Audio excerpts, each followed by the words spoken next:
Daikin air conditioning units are sophisticated systems that occasionally require resets to resolve operational issues. Understanding when and why to perform a reset is crucial for effective troubleshooting. An AC reset is a procedure that clears temporary glitches, communication failures, or error codes in your Daikin system.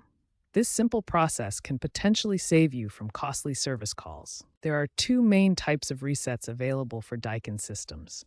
A soft reset, also called a power cycle, resolves approximately 68% of reported issues and is used for minor problems. A factory reset, or hard reset, is more comprehensive and restores the system to original settings. This is required for major system errors or after component replacement. Several common triggers necessitate AC resets.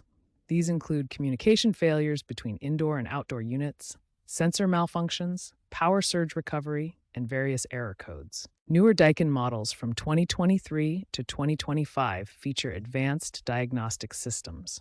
These can be accessed through mobile apps that guide you through the reset process and identify specific error codes.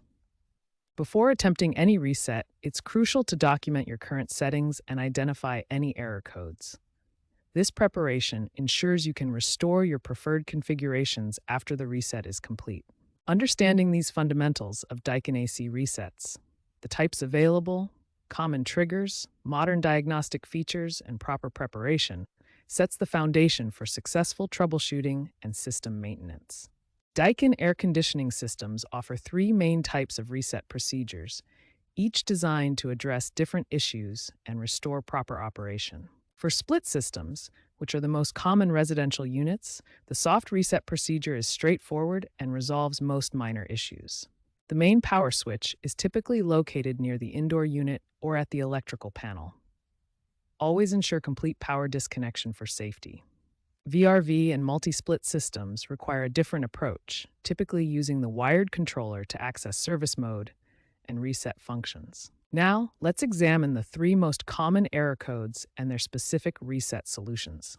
Understanding these codes helps determine the appropriate reset procedure. The U4 error code indicates a communication failure between indoor and outdoor units. This is resolved with a soft reset in 85% of cases. The E7 error relates to fan motor issues and typically requires a factory reset. This comprehensive troubleshooting approach resolves the issue in 60% of cases. The F3 error indicates a discharge pipe temperature sensor problem. While a soft reset is effective in 40% of cases, this error often requires professional diagnosis. Safety is paramount when performing any reset procedure. Always follow these essential safety guidelines to protect both yourself and your equipment. When troubleshooting, follow this systematic approach. Start with a soft reset for minor issues, escalate to factory reset for persistent problems, and always contact a certified technician if multiple reset attempts fail to resolve the issue.